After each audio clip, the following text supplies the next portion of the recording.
Hey guys, welcome to the Buck Brief. Megan Kohler joins us now. She is a correspondent at Right Side Broadcasting, RSB, and a commentator on all things in the news. So, Megan, first off, I haven't spoken to this audience yet about the Jay-Z allegations. The P. Diddy allegations are so varied, massive, and severe that it's tough to even, just a lot of, sex crimes, sexual misconduct, all kinds of stuff. The Jay-Z story, who's also one of the biggest hip-hop stars, moguls in the world, I think certainly in the top 3 or 4, big allegations against him. What is in this lawsuit? And just tell us what we know about it so far. So, of course, P. Diddy was indicted federally in the fall time, and now Jay-Z is the biggest celebrity to come out in the headlines recently in terms of the P. Diddy parties and all that stuff. So he has been accused of raping a 13-year-old in the year 2000, I think it was, along with P. Diddy as well. And they said an unnamed female celebrity was also watching this. So pretty disgusting stuff. The P. Diddy parties were pretty horrific sights to see, I'm guessing. So it's going to be crazy as all this is coming out. And P. Diddy, of course, has been in the headlines. And now Jay-Z is a huge celebrity, now going to be under investigation with this too. Yeah, well, there's the civil complaint against him. I mean, this is a particularly heinous allegation against Jay-Z.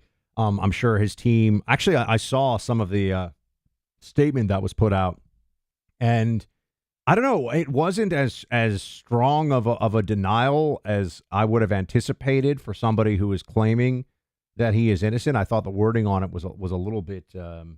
I don't know, a little lawyered, shall we say. If this continues on, I mean, I just have to wonder, is there a reckoning that you think is coming for the music industry in some respect, in Hollywood? I mean, these are some of, when you're talking about P. Diddy, Jay-Z, Sean Combs, and I think Sean Carter, right? That's Jay-Z's actual name. Is that right? These are some of the biggest. I mean, I grew up where the music of Jay-Z and Puff Daddy was everywhere, right? I mean, they were very big in the 90s. Do you think there's a reckoning that comes from this, or what happens?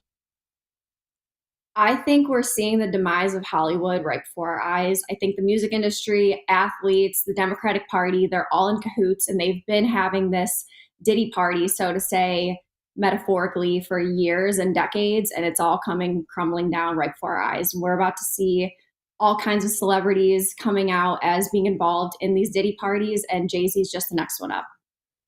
You had a story you wanted to share, by the way. I don't know any of the details of it, but I know that you said there's something you wanted to tell. So by all means, I wanted to give you the floor. Awesome. So you're really into sports, I guess, right? No, that's actually Clay. I'm the one who's not as into sports, but that's okay. We're very similar in other ways, but sports is He plays people like it. I like some sports, but yes, go ahead.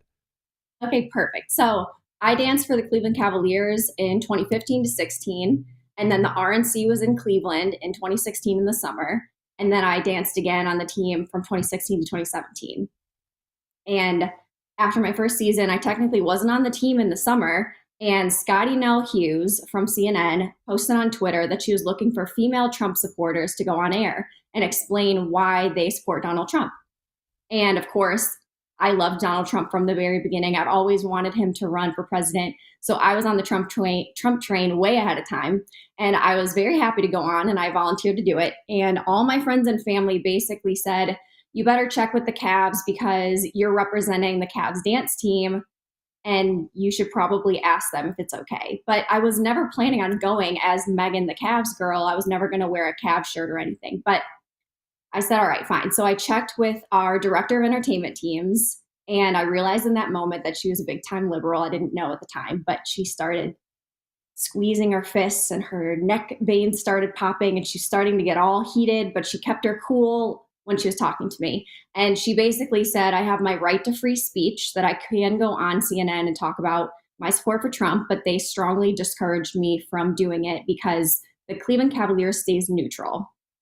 And she said she would check with the office, and they wrote me a whole letter.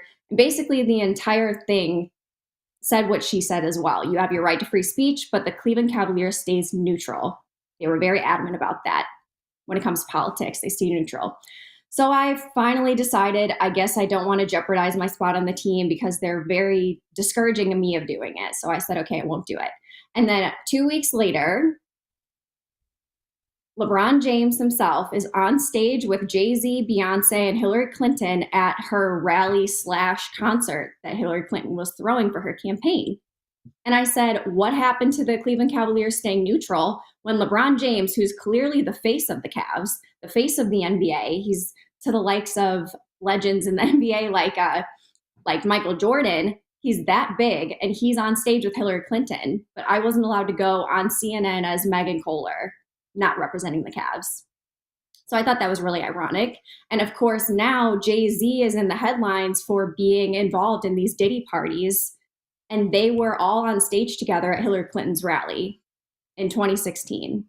So it was Jay-Z, Beyonce, and Hillary Clinton and LeBron James were all on stage together for the rally concert. But people ended up leaving after the concert when Hillary Clinton got on stage anyways. Yeah, of course. I also think it's interesting that when you're talking about Jay-Z and P. Diddy, these aren't just people who are big in the music industry.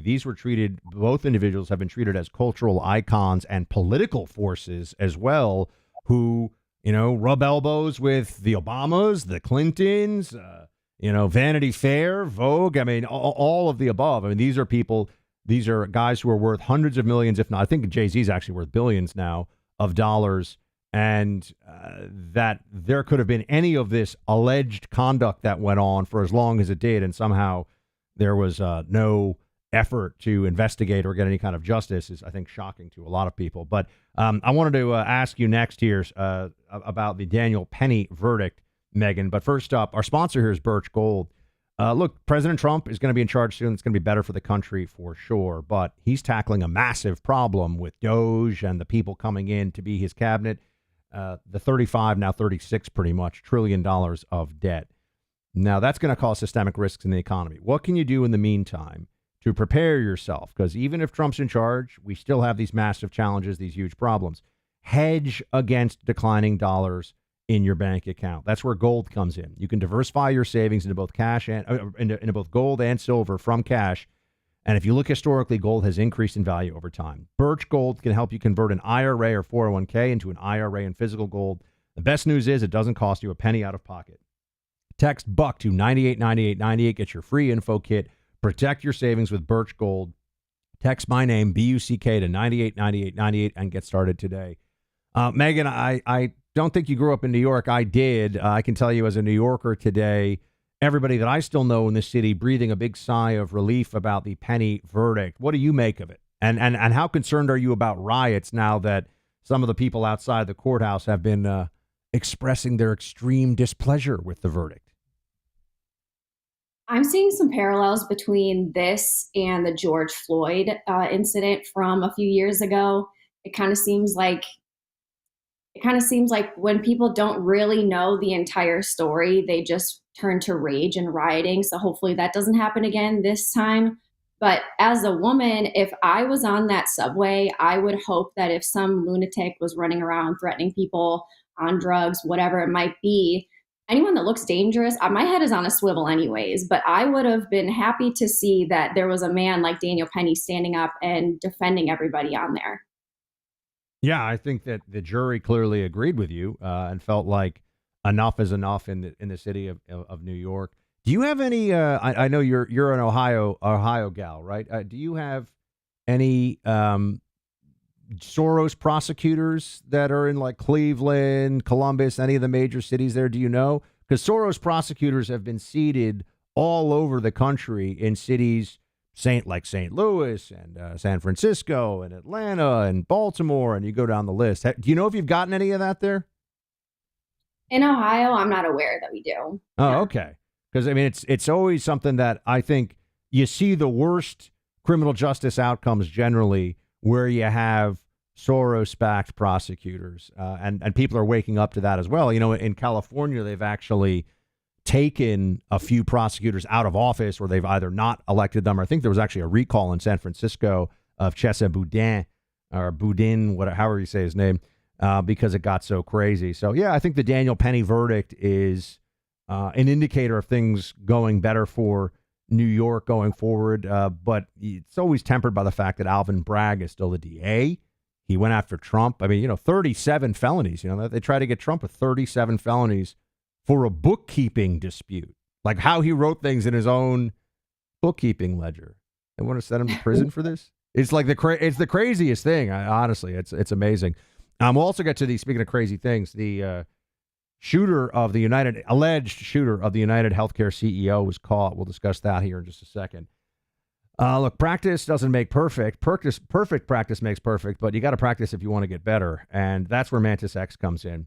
It's firearms practice without ammo, meaning it's all electronic. You just take the Mantis X system for either your long gun or your pistol, and you attach it just like you would a light to your rail system or, to the front of the gun.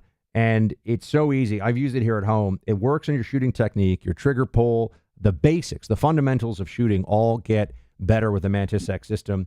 It's individual. I mean, it's helpful for individuals of all different skill levels, too, if you're a novice or you're an expert.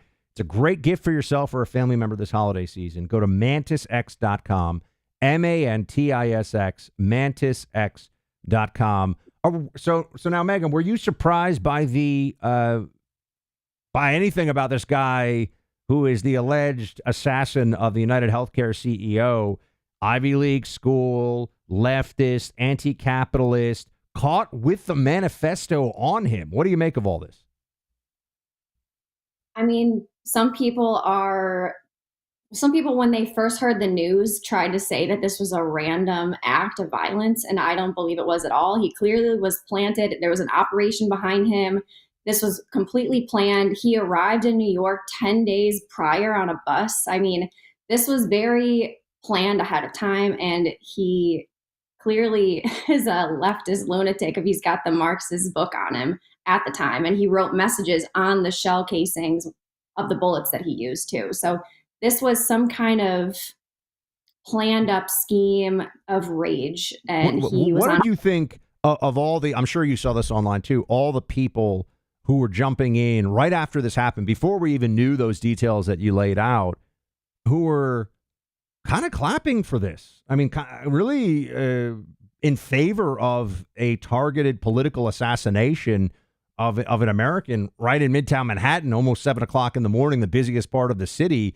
Did that shock you? Do you feel like that's just where the left is these days? Like, how did you see that in the initial 24 hours after this hit? It's pretty sickening how the left says that they're the party of love and tolerance, and we care about people. We're for the people. We're for the people.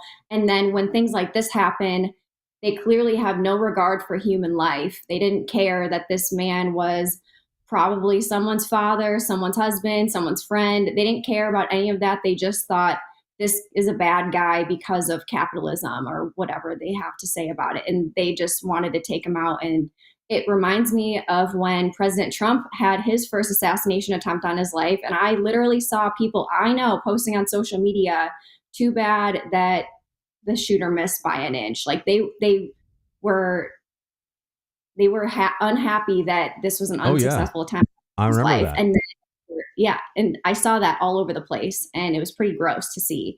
I would never wish that upon a Democrat leader. Yeah, of course. And there's something deranged about the left, and it's widespread. It's not like this isn't a one-off thing, right? This is a lot of people, a lot of the common, and I don't just mean even random people online. You saw, do you know who Taylor Lorenz is? Are you familiar with who she is? Oh, she was the Washington Post. She's gone now, but she was a Washington Post reporter covering the sort of online tech beat for a while. Completely bonkers. I mean, still wears a mask all the time.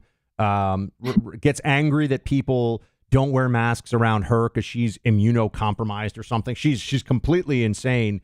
And even, you see the response that she had to this, a lot of other people had as well, was just, I mean, there's something really deranged about how much they hate healthcare companies and healthcare CEOs. I mean, they act like they're the Nazis or something. I mean, this is pretty widespread.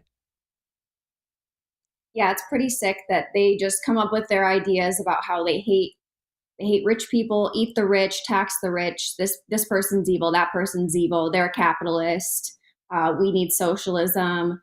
And they want to basically kill the capitalists, and they don't even care how they get there. It's so the ends justify the means with them, and their goal is to take down the patriarchy, take down capitalism, et cetera, and they'll do whatever it takes to get there, and they have no regard for human life, in my opinion.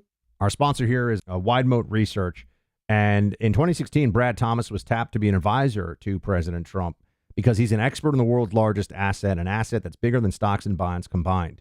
It has let him amass over $1 billion in business transactions, launch his own New York Stock Exchange listed ETF, not to mention develop a network of ultra wealthy clients. But his mission is to help everyday investors. He's opening up membership to his research in a whole new way. Begins with a top investment opportunity that Brad Thomas thinks, could deliver huge gains as this new Trump administration moves into the White House. He insists it's one of several investments you want to move your money into before the end of 2024, so the timing here matters. Go to his website, bradalert.com, B-R-A-D, that's bradalert.com. He's agreed to share this information with you, bradalert.com, paid for by Wide Moat Research.